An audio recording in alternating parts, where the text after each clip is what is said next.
If you've just joined us, whether on YouTube or in the building, good morning, welcome. I'm Alex, and I have the privilege of leading this church. But there are times when I lay awake at night in my bed just down the road, and I think to myself, how on earth did I end up here? How did I end up here as the church leader of Penny Lane Church, St. Barnabas? How did I end up here? How did I end up here, the father to 3 lovely girls and the husband to Laura? How did I end up here in Liverpool? You can probably tell by my accent, I'm not from around these parts. Was it just a multiple choice test that I fluked the right answers to? Or have I heard God's voice loudly at every juncture? Or have people spoken into our lives and we've just gone with it because we're easily led? When you have a difficult decision to make, where do you go? Is it a friend? Is it a family member? Is it someone more senior at work? Or is it Google? Google will tell you actually that the top article, if you Google this question, that there are actually 5 steps to good decision making. And these are the steps. Pen and paper out. Identify your goal. Gather information for weighing your options. Consider the consequence. Make your decision, then evaluate your decision. So we're going to try this logic out. Always put Google to the test. I've got a pineapple and I've got a bar of dairy milk, caramel, chocolate, my favorite. I need the help. I'm going to pick on Tim Anderson. Tim, he's our most recent member of the staff team. He's our student pastor. Tim Anderson, let's give him a round of applause. Wonderful. Now, not to go to Monty Python on Cake or Death, you're going to play the game Pineapple or Chocolate. You get the choice of one of these 2 things. So we're going to go through this logic given by Google. Tell us first your goal. What is your goal out of that choice? What do you want to get? Maximum consumption. So which would you prefer, dairy milk or a pineapple? Dairy milk. Dairy milk. It's a nice pineapple. Okay, so Tim's goal is to get hold of the dairy milk caramel. Wonderful. Now we need to gather information for weighing your options. So we need to talk about the pros and cons a little bit. Like, you could have dairy milk chocolate, or you could have. Don't you have a bit of lactose intolerance? Maybe not when it comes to dairy milk. Wouldn't pineapple be more healthy? It would be more healthy. What would bless your family more, pineapple or chocolate? Chocolate. Okay, so we've got some of those. We're weighing some decisions now. Consider the consequence. If you have that chocolate, Yes. are you going to eat it all? Yes. Is Karis, your lovely wife, even going to get a look in? Probably not. Is your lovely child, for whom chocolate is a pleasure and a joy, even going to touch a bit of that chocolate? Definitely not. But if you had the pineapple, that would be shared around the family, right? Yes. And a wonderful thing, kids love opening pineapples. They love it's quite exotic. It is. There's the consequences. Now make your decision. What do you want, pineapple or chocolate, Tim? Still the chocolate. Who would go pineapple in this scenario? A few of you. Who knows how to open a pineapple fluently enough that it doesn't faze them? Okay, a few of you. Well done. So your decision is chocolate. You've got chocolate. Round of applause, Tim. He has chocolate. Now we need to do the final evaluate decision. How do you feel? Great. Great. Wonderful. Round of applause, Tim. We have, therefore, gone through Google's logic. Smattering of applause. The issue with this logic, the issue with it is that whether it was the right decision or not, whether gathering all the information together, the pros and cons, whether weighing it all up, the problem with the decision is it rests solely on the decision maker and ultimately makes experience the judge. It says, did it feel good? Is chocolate tasty? Is it going to bless me? Did it harm anyone? Was I happy with the decision made? And whilst these are fine judgments to make, of course, they're not all that helpful when looking at some of life's bigger questions. Like, is this the right job? Should we invest in a house? Should we move abroad and start life elsewhere? How do we raise our kids? What should I do with my legacy? What kind of wife or husband should I be? And we're now closing a series on the Psalms. We're looking at Psalm 25, right in the middle of the Psalms. And as we close this series, I think we're going to find out how King David helps us make better decisions. And the first thing we need to know is this: know where you stand. It says this, verse 1, Psalm 25. To you, O Lord, I lift up my soul. In you I trust, O God. Do not let me be put to shame, nor let my enemies triumph over me. No one whose hope is in you will ever be put to shame, but shame will come on those who are treacherous without cause. One of the uncomfortable things about the book called the Bible, and especially the book of Psalms, is it talks about enemies quite a lot. And it's hard to imagine that a congregation as nice and as pleasant as this will have enemies. But we must, at moments like this, when we read scripture, as followers of Jesus, remember that South Liverpool is not the center of God's unfolding cosmic plan. It's part of it, but it's not the center. We are reminded regularly throughout scriptures to remember that our faith is a global one. And followers of Jesus, who the Bible tells are brothers and sisters of Christ, for whom it would be illegal to gather as we are, for whom it would be illegal to sing as we do, for whom it would be illegal to open scriptures and study them. And for many, it's not just simply illegal, but punishable by torture, and for some, even death. Even in 2021, in this world, Christianity is still the most oppressed of all religions. Governments who quash the good news of Jesus, people who seek to harm Christians, and systems who try to close down the sharing of the good news of Jesus. Whilst in South Liverpool, we might not think we have enemies. Enemies are all very real for a lot of Christians in this world.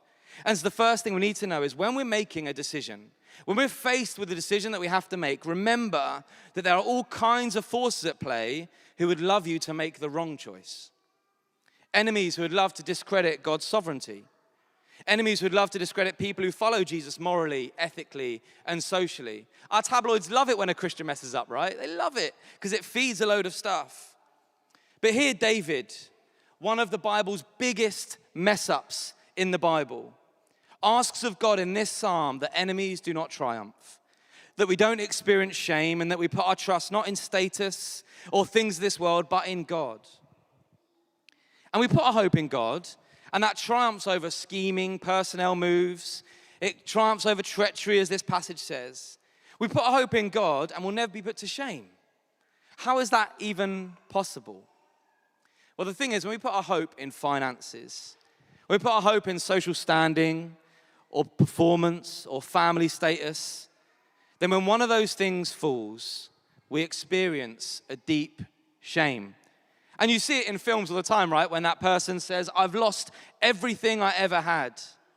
But when we put our trust in God, the same one who threw the stars into space, the same one who was there at the dawn of creation, the same one who set the world spinning and our hearts beating, the same one who's been with his people throughout the ages, who's parted seas, who's healed people, who's fed people, who's set slaves free, who's liberated people. And in Jesus, who's been there with the tax collectors and with the sinners, the widows and the orphans. And when he returns, he'll wipe every tear away, and suffering and pain will be no more. When you put your trust in him, you'll never be caught short.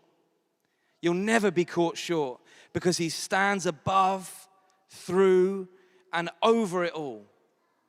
So when you're faced with people in the workplace who want to limit your influence or success, when you face people who oppose your good ideas as you try and bring a hope-filled agenda into everyday life, when people use you as the butt of every joke, when there are people who try to bring you or your kids down for their own self-aggrandizement, when a family member won't forgive you and will find every attempt to slander your reputation, when you feel oppressed by someone, move your gaze from the circumstance to God's sovereignty, from your position to his position, from your feelings to his supreme love and grace, and you'll never come up short. And so when we get our grips on the environment that we're trying to make a decision in, how do we do it? Well, we need to know God's truth. The psalm continues, show me your ways, O Lord. Teach me your paths. Guide me in your truth and teach me. For you are God, my Savior, and my hope is in you all day long. Remember, Lord, your great mercy and your love, for they are from of old.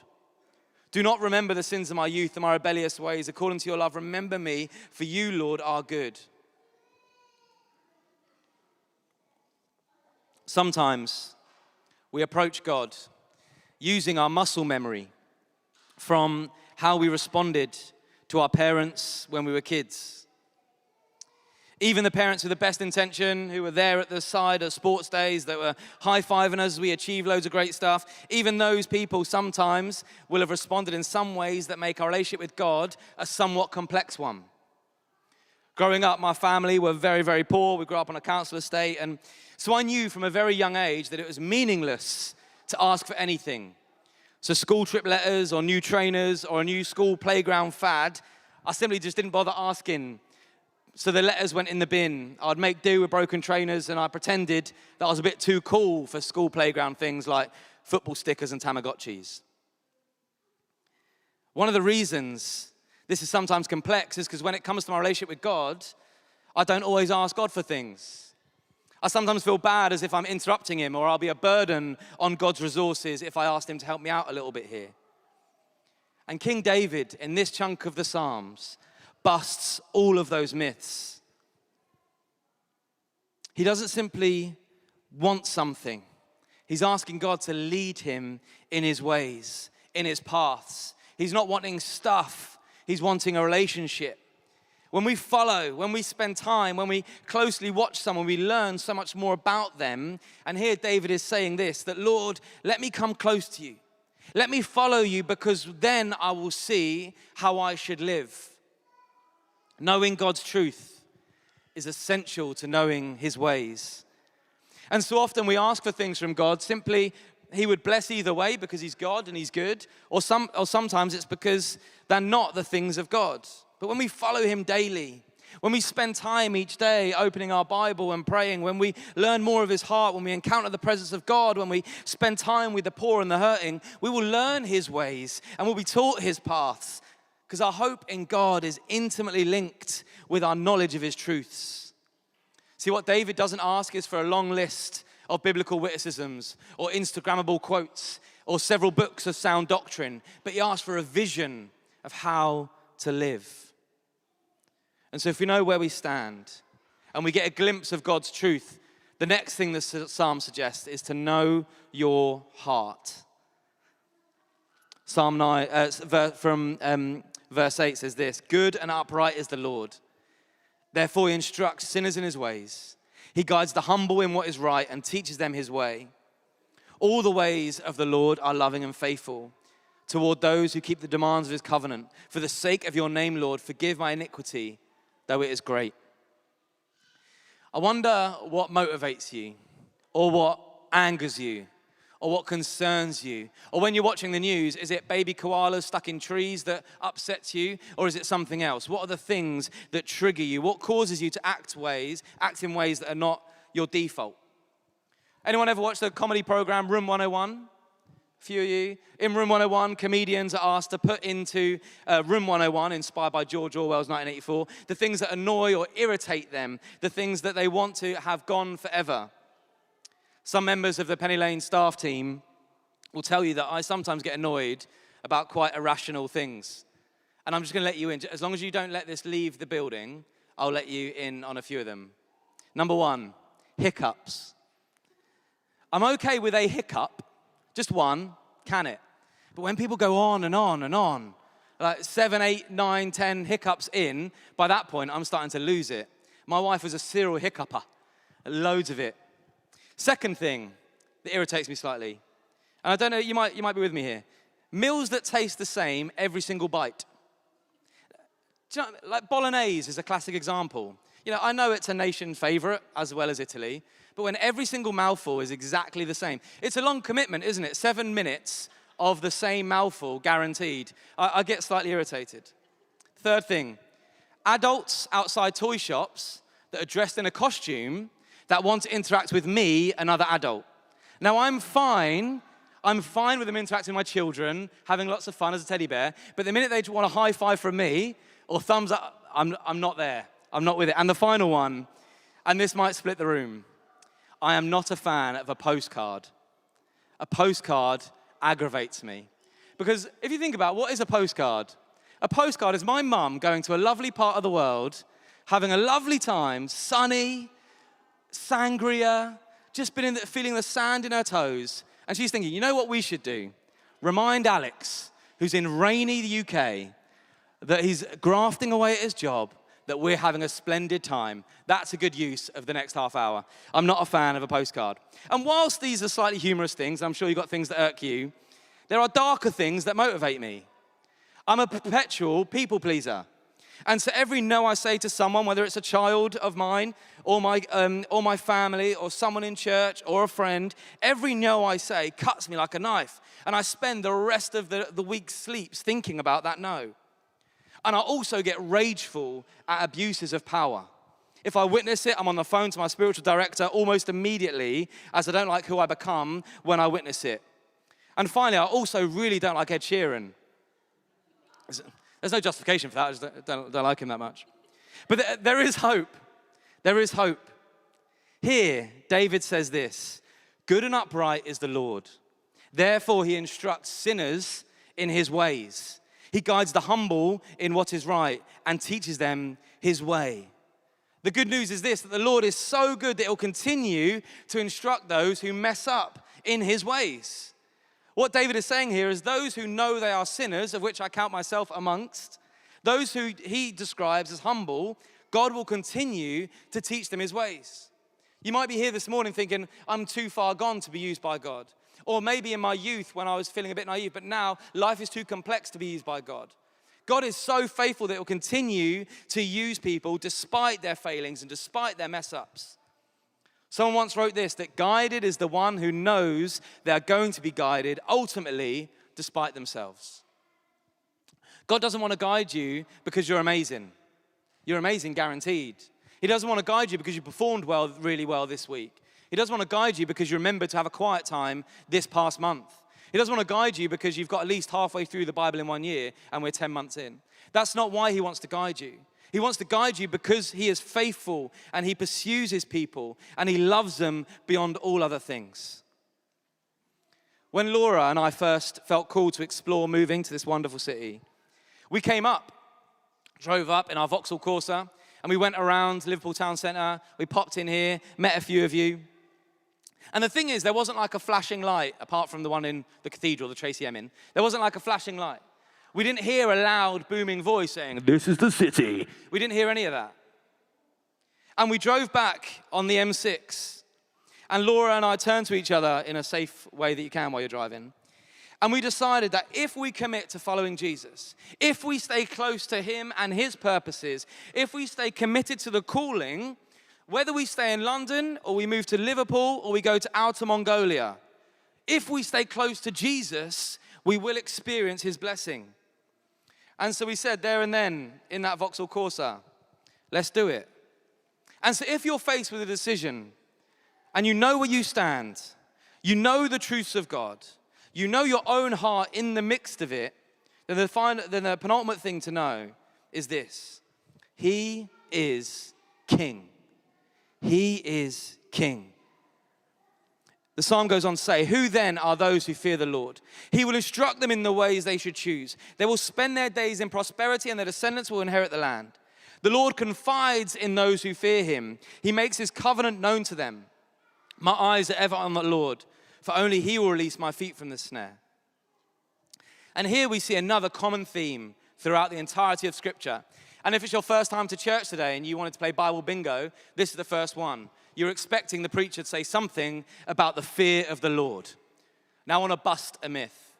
This is not about terror and it's not about horror, but more to do with an understanding of head knowledge of God becoming a lived awe and delight. I'm going to explain it a little bit with the picture. Recently, my family and I, we went to Trentham Monkey Forest. Anyone ever been there? No, wonderful. This will work even better. Now, our kids, as some of yours probably know, they know monkeys exist, right? They've kind of gone to school and we haven't shielded them from the life of the monkey. They know monkeys exist and they love monkeys and they know that they like to eat all kinds of food. They know they're cheeky little things, that they act very similar to humans, just with a bit more athletic prowess, maybe me at about 16. But in this monkey forest, what they knew in their heads became a lived experience because they saw them completely uncaged and walking around in the forest with little baby monkeys, clinging to them. And it was lovely. Here, their head knowledge became experienced as they saw them close up and personal. The fear of the Lord is not simply about knowing God with our head, about knowing the stuff he's done, about knowing our Bibles well, about knowing what kind of character he is, but living a life that is marked out with confidence in the goodness of God. Knowing every day that God sits on the throne, so no matter what circumstance, the one who called you is faithful. His reign is eternal. His pursuit is wild. His love is outrageous, and he will be with you till the very end of the days. And the promise, this psalm says, that with that kind of relationship, God confides in us, is the word that's used. Confides. Confides is an intimate word. It kind of emotes whispers into the ear, plans, desires, closeness, a kinship with God. Because his reign and his kingship is not a lofty and far removed one. He is not controlling or oppressive or abusive king. Our God is a king who confides in the ones who know him. So if you want to make the right decisions in life, hello baby girl, carry cuddle, I'd love to. This might not be the moment. Can we save a carry cuddle till later? Is that all right? Go on, mummy loves a carry cuddle right now, guaranteed. Or you can stand there. If you want to make the right decisions in life, we get close to God, and you'll see the decisions laid out before you as you hear his whispers and know with your heart that God wants to bless you. And so finally, what's the final thing we need to know? It's this: know the Lord. The psalm ends with this: turn to me and be gracious to me, for I am lonely and afflicted. The troubles of my heart have multiplied. Free me from my anguish. Look upon my affliction and my distress and take away all my sins. See how my enemies have increased and how fiercely they hate me. Guard my life and rescue me. Let me not be put to shame, but I take refuge in you. May integrity and uprightness protect me, because my hope is in you. Redeem Israel, O God, from all their troubles. You may now have started to see that this psalm, it tells us less about how to make the right decision, but who makes the right decisions. This psalm tells a lot about its, hey baby girl, there's a lot of there's a lot of people listening, and at the moment they're about to switch off. And we don't want to give them too much of an excuse. All right, so let's have a carry cuddle in a minute. Wicked. The psalm tells us a lot about who it is that is guided by God. What kind of person is it who hears the will of God? The thing is, we often approach God functionally, because in our brokenness, it's how we approach humans. I feel ill, I need a doctor. I need this, so this is the person I go to. I'm hungry, I need a chef or Deliveroo. I'm lonely, and so I need my friend. I need this thing, God, so deliver it, or I must assume that you no longer love me. And yet God is so less bothered about the function of us and is more concerned by who we are being formed into. 2 Corinthians 3:17 says this: now the Lord is the Spirit, and where the Spirit of the Lord is, there is freedom. And we all, that's you and I, we all with unveiled faces contemplate the Lord's glory, are being transformed into his image with ever-increasing glory, which comes from the Lord, who is the Spirit. The thing is, God is not a vending machine for all our heart's desires. God has a cosmic plan for all of creation, and that is to reconcile all things to himself. And that began on the cross with Jesus Christ, and it ends with us saying daily yes to becoming more like Jesus by the Spirit of God and being reunited to people, to God as a people daily. Small, everyday decisions that say yes to Jesus will bring about a deep transformation in our heart. And when we get to know that it's Jesus whom we are being transformed into, the questions we seek answers for begin to clarify. When we realize that it's God's chief aim that we become and we start to look more like his son, what we do for a career is way less important than how we do the career. How we spend our money becomes way more important than how much we have in our banks. Who we are as we raise our kids is far more important than impressing others with their grades or their accolades. God doesn't want us to read his mind, but the promise is that he wants to give us his mind as we become more like him.